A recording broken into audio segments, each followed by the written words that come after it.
Coming up next on Arizona Horizon, community leaders tour the state in an effort to restore trust in elections. Also tonight, the impact of border wall construction on those hiking the southern end of the Arizona National Scenic Trail. And a historian of indigenous people on the U.S.-Mexico borderlands considers the founding fathers of Arizona. Those stories and more next on Arizona Horizon. Arizona Horizon is made possible by contributions from the Friends of Arizona PBS, members of your public television station. Good evening and welcome to Arizona Horizon. I'm Ted Simons. Election experts and community leaders recently teamed up for a statewide tour focused on restoring trust in elections. The discussions addressed issues ranging from common sense election reforms to combating misinformation. And for more on this, we welcome former Arizona Congressman Matt Salmon. Good to see you again. Hi. Good to be here, Ted. Yeah, thanks for being here. This is the Arizona Democracy Project. To give me a better definition. Yeah, it's the Democracy Defense Project. Okay, there we go. It's a national group, and there are several former elected officials on both sides of the aisle that comprise the board, and I am on the board along with Jan Brewer and a couple of others from Arizona. And our role predominantly has been to help educate voters as to the security of our election system here in Arizona, and they need to have confidence in the process that encourages people to get out and vote. And you teamed up with the ASU, the Mechanics of Democracy Lab here. This is Bill Gates' deal here at ASU, and also with Sybil Francis and the Center for the Future of Arizona. Correct. Okay, was it a whistle-stop tour? What was this all about? So it was a series of what I call town hall meetings across Arizona. We started in Phoenix, we went to Tucson, we went to Flagstaff, and inviting people from within the community to come and listen to different experts and panels on what's actually going on with elections and electioneering in Arizona. And I think it was really, really well done.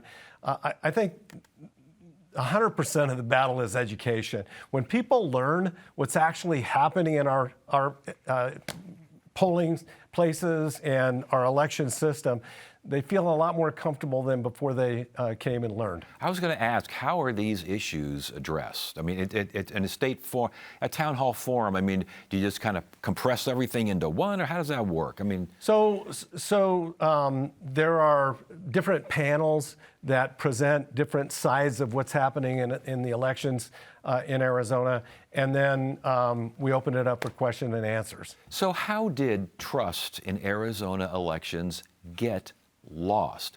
You've been around the block. I've been here for quite a while. I mean, this was never a thing at all until it was a major thing. It amazes me, having been in the political scenario in Arizona for a good portion of my life.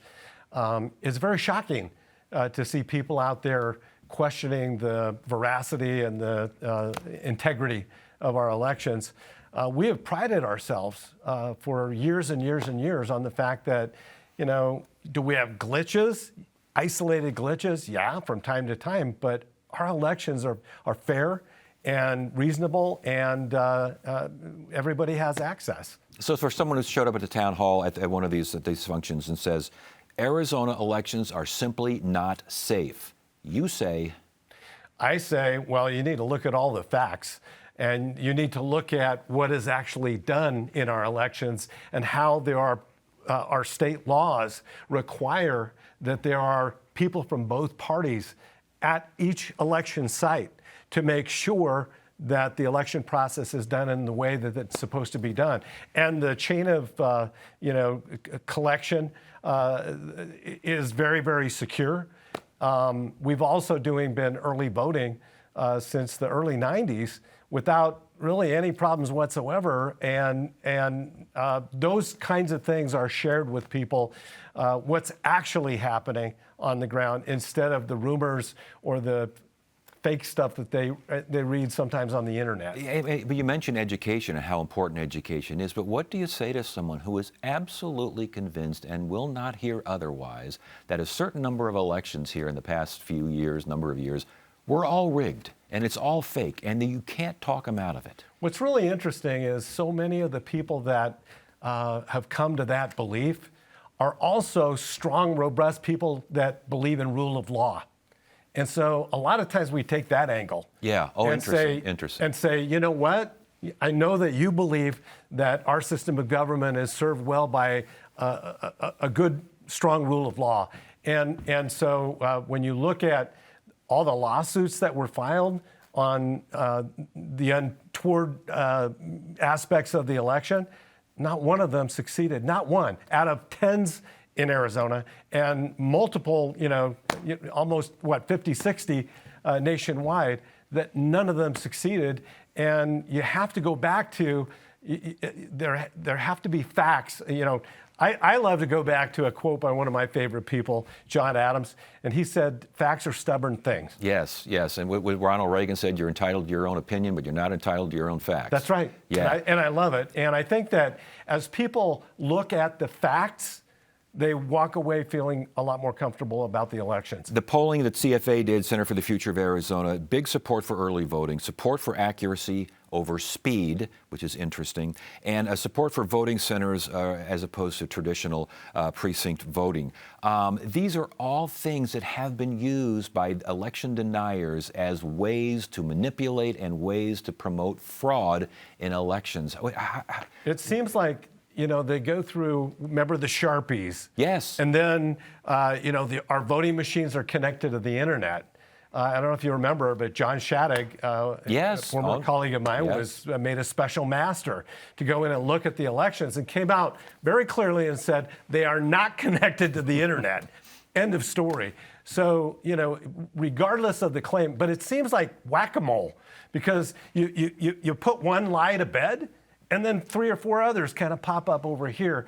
And so the most important thing for us to do is actually lay out what is exactly happening in our elections, what protections are put in place to make sure that cheating doesn't occur, and that the chain of custody is protected.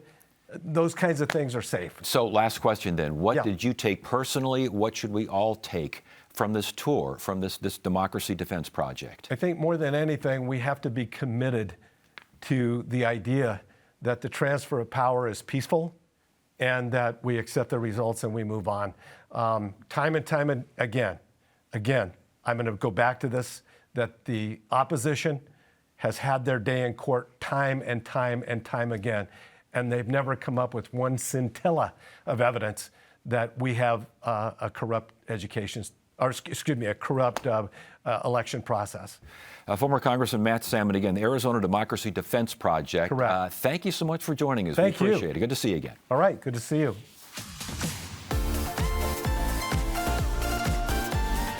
Make sure you have an empty stomach. I wanted more. Quite frankly, some of the best food I've ever had in my life. Gosh, there's so many good things about this restaurant. I'm Chef Mark Tarbell. Welcome to Check Please Arizona, the show where Arizona residents recommend their favorite restaurants. It's not what you expect, but it's good. So who had dessert?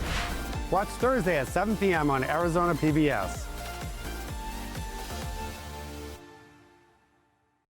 Ah, the peaceful villages of Midsummer, host to lovely parties, friendly neighbors, and she's been murdered. Dead bodies. There's a surprising quantity of dead people in there. But Tom Barnaby is on the case. Oh, I see. And he has a new partner. Your tie is crooked. Thank you, sir. And you don't get Sundays off when you work with me. Great. The fiendishly clever series... Stop! Police. Midsummer Murders. Thursday night at 8 on Arizona PBS. Hiking isn't just about reaching the summit. It's about experiencing beauty that can only be found where the earth meets the sky. I have done a lot of hiking in Arizona. This trail is going to get intense. I might be a little out of breath. And this is just the beginning. Watch Thursday at 7:30 p.m. on Arizona PBS.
The Department of Homeland Security recently ordered the closure of the southernmost mile of the Arizona National Scenic Trail. The move is to make way for construction of a border wall through the area. Joining us now is Matthew Nelson, Executive Director of the Arizona Trail Association, and Eamon Harity, Wildlife Program Manager of Sky Island Alliance. Good to have you both here. Thank you so much for joining us. Matthew, start with you. The Arizona National Scenic Trail, what exactly is that? It's this amazing resource that is in our own backyard. It's an 800-mile national scenic trail that goes from the U.S.-Mexico border all the way to the Arizona-Utah border. It's considered the largest outdoor service project in the history of Arizona because over the past 30 years, tens of thousands of people have helped contribute to the construction and now maintenance and protection of this amazing trail. And it's basically tip to tip, Utah to the border. Yes. And the southernmost mile is, describe the area down there. Yeah, it's within a National Park Service unit called Coronado National Memorial. It's where, as far as we know, the first Europeans entered what is present-day Arizona, Coronado Expedition, and it was specifically chosen as the southern terminus of the Arizona National Scenic Trail. And it's at the tail end of the Huachuca Mountains, right before you head into the grasslands of Sonora. Incredibly beautiful, biodiverse, quiet, until recently. Until recently, Eamon, and now so ground's being moved, earth's being blasting and all. Yeah. What's going on down there? It is a colossal change to the landscape. They are dynamiting our national parks on a weekly basis to make way, not just for one wall, but for two parallel 30-foot walls with posts spaced every 4 inches. And they will be running this wall through the National Memorial. And how does this affect the trail? How did it affect the trail? I mean, what was there? What can't you do anymore? Yeah. Matt? Yeah, so up until recently, this was a wild and remote part of the state where you could walk down a single track trail and see essentially like a 2-strand barbed wire fence looking out across mountains and canyons and forests, and it was incredibly beautiful. But recently, a wall is being built there. Like Eamon said, 30-foot tall steel bollards. There was a 400-foot section that was built back in 2020 as just a single section, and now that's being completed. But like he said, now they're talking about 2 parallel sections, and in order to build steel wall through this incredible mountain range, you need a lot of dynamite to actually move earth in order to make that happen. And hikers can only get to within a certain point. I mean, some's paved down there too, isn't there? Yeah, right now it's just dirt roads, but a lot of blasting. So in the interest of public safety, DHS, Department of Homeland Security, has told the National Park Service that southernmost mile is off limits and must be closed. So really, for the first time ever, the trail is essentially cut off from public use. Eamon, you're with the Sky Island Alliance. What is a Sky Island? Fantastic question.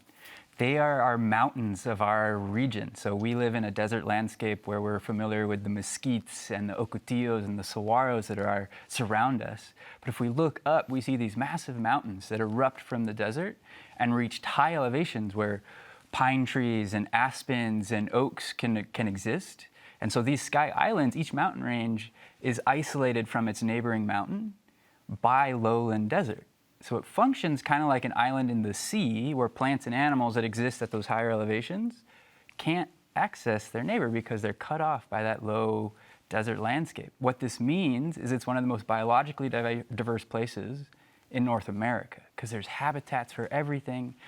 Every mountain's subtly different, so it's a really special place. How is the habitat being affected by all this construction down there? It's remarkable amount of loss. The border wall destroys lots of land because they have to clear so much land to put in the wall. They have to make roads. It stops the movements of any animal larger than a house cat. And I think a really important piece, particularly at this time, is that it uses a lot of water. 100,000 to 700,000 gallons of water per day during construction. That's the equivalent of about 1,000 to 7,000 Phoenicians per day. And again, from reading up on this, DHS didn't really have a specific plan for all this. Is that true? That is 100% true. Yeah, and the information that's been shared is consistently been changed, and then the map that was publicly available has been taken down from their website. So the last time that I met with them, which was over a Zoom meeting, we were told that they had added a secondary wall to the plan, And I know from having worked down there now for the past 15 years, it will be an engineering feat unlike anything we've ever seen before. Yeah, so what do you want people to know? I mean, obviously this is happening. First of all, how the feds, how easy or difficult have they been to work with and get information from? They've been very transparent in terms of when closures happen and the risk to public safety, so kudos to them for that. However, we still don't have a plan yet. And a timeline, and how this will impact the resources that all of us hold dear, cultural resources, natural, quiet landscapes, wildlife. And so what we've been asking is like, is it worth it? Is it worth it to fulfill this promise to build a wall through an area that historically has never needed one because of the natural topography acting as a barrier? Interesting. And it's just a border monument too, like border, I think it was number 102. Exactly. That's no longer there or no longer accessible? No longer accessible. Yeah, yeah. What do you want folks to take from all this? Obviously, it's not going to stop. It's going to happen. It's happening right now, and it's probably going to continue to happen down the way. What are you looking for? What do you hope happens? This is the single largest public funded project in American history, and it's a project that benefits very few people. And it's also done with full ignoring all laws and regulations. The Department of Homeland Security has the authority to waive all laws and regulations or ignore all laws and regulations. So that's the Endangered Species Act, the Clean Air and Clean Water Act, Cultural and Heritage Protection Acts. They can do what they want to build a wall across a continent. We're talking about 2 specific miles here, but they're planning to build across the continent. That will alter the evolutionary trajectory of an entire continent. And they are doing that with ultimate and complete authority. Real quickly, if someone wants to comment about this, where do they go? What do they do? I think at this point, just reaching out to elected leaders and impressing upon them the importance of these resources. These are our shared resources, and we're supposed to be its stewards. And right now, what we're seeing is landscape transformation and what many people would consider to be desecration. So until our representatives and senators hear about it from individuals en masse, I think we'll have to just sit idly by and accept the destruction. Matthew Nelson, Eamon Harity, again, thank you both for joining us. We appreciate your time. Thank you, Ted. Thank you. The O'odham were mostly farmers. We don't have like a war society. We had to transition into having a war society because of the enemies that were attacking us. That's a new thing that came to us with the Americans. So this is a traditional war club that's made out of ironwood. If you know ironwood, it's very strong wood. This is one of the old weapons, and this was used by the bravest warriors because it's hand-to-hand. It's close combat with the shield and a war club. And so there's a whole ceremony behind warfare to take care of yourself. And that's one of the things that was lacking during the American time is we lost that ceremony to take care of men that came back from war. So we have a lot of men, even in the modern wars, where we're trying to regain a ceremony to take care of them, you know, clean them from what they've done and have them be good in the community again.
As Americans celebrate America 250, the 250th anniversary of the founding of the United States, some in Arizona are questioning just who the true founding fathers are in these parts and how those founding fathers should be recognized.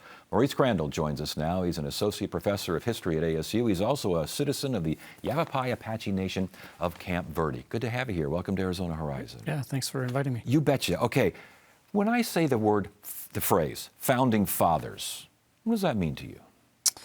So a few weeks ago, I was in Philadelphia for a history conference, and that kind of question is easy. You just look around and historic buildings everywhere, especially the old part of town, Benjamin Franklin's grave, I've walked by it. But in a place like Arizona, we're thinking about 250 years since the founding, what founding fathers means, and the sort of maybe the joke answer would be nothing in Arizona.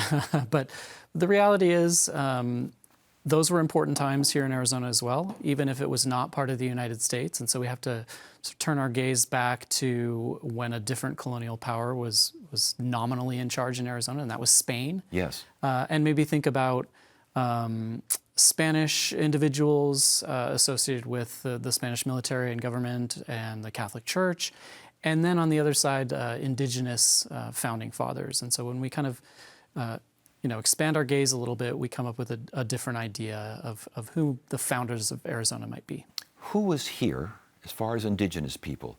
Who was here? How many folks were there? Was it stable? Was it migration path? What was going on in 1776 around here? Everybody who's here now was here then. Arizona has been an indigenous homeland since time immemorial, we would say, since before recorded memory. And so we had Apache peoples, we had Yavapai peoples, Havasupais, Wallapais, Hopis, Thanatams, Akimelatams, Pipash. All of these tribal nations who are here now were here at that time. And the vast majority of Arizona was indigenous territory. The Spanish line of settlement did not go farther north than Tucson. It ended at Tucson. And so you think about it that way, only the extreme south of Arizona was in outside hands, and only nominally so even there. You know, we think about democracy a lot with America 250. The relationship between indigenous people and democracy, consensus democracy, representation, these sorts of things. What was happening then? And post-colonial, did it change? Did it talk to us about that? Yeah. Democracy, I think, has been a term that's sort of been monopolized. We think of it in terms of voting and elections and that kind of thing. Indigenous communities historically have been very democratic. Governing is done through consensus. Town councils of community elders and stakeholders within indigenous communities get together and discuss issues and only take a decision when consensus is reached. I mean, that's very democratic in principle. Those communities that were controlled by Spanish authorities, mission communities primarily, located by Spanish missions, they had systems of government that were instituted there by Spaniards, and they said, you need to have a town council with elected officers, with what was called like a gobernador, a governor, and town council members within that community. And so they had what we might call elections, or a form of election, although the Spaniards allowed a pretty high degree of adaptation by those indigenous communities. So often community leaders would just choose the officers. They weren't elections in the sense of casting a ballot or raising your hand. So there are different forms of democracy even in the late 18th century Arizona that we think of. The concept of citizenship, what was that like in 1776? Was it a complex kind of thing, or was it kind of basic? You figured out you were here, you were there, we're not together. How did that work? Yeah, I mean, community membership and what we might call citizenship within an indigenous community, you were a citizen, or you were a member of that community by virtue of your relations, who your parents were. You were a member of a clan typically, and a family, and then a larger community group. But when Spain comes in, they have different views of citizenship and who belongs. And sometimes that had to do with military service. People who served in the Spanish military were considered citizens of Spain. But then there was also the subject relationship. So the king back in Spain, back in Madrid, had his subjects in the Americas. And indigenous people found their way into that relationship in different ways. Ultimately, Spain declares indigenous peoples citizens of Spain. Yes. And then Mexico continues that tradition. But there are different layers. And also to be a citizen in a place like Arizona, which is the far-flung northern frontier of the Spanish Dominion, it doesn't mean the same thing as being a citizen in a place like Mexico City or Madrid or Barcelona. Last question here, but I could talk to you all day about this. It's really fascinating stuff. For those celebrating 250 years of the United States, what do you want them to remember, especially those of us who are out here? Arizona was a place of turmoil during the second half of the 18th century, and 1776 doesn't really mean as much in Arizona as it would in the United States to the east. But things are happening. The Presidio of Tucson is established right 1775. But there are indigenous revolts against Spanish authority. 1751, there's the Jesuit expulsion, where Spain decides the Jesuit order is not loyal and expels them. And then the mission at Yuma is destroyed by indigenous people in 1781. And so there's a lot going on, a lot of turmoil. This is just fascinating. Maurice Crandall, again, American Council of Learned Societies, teaches here at ASU. Thank you so much for joining us. This was a fascinating discussion. I really appreciate it. Absolutely. Thank you. You bet. That's it for now. I'm Ted Simons. Thank you so much for joining us. You have a great evening.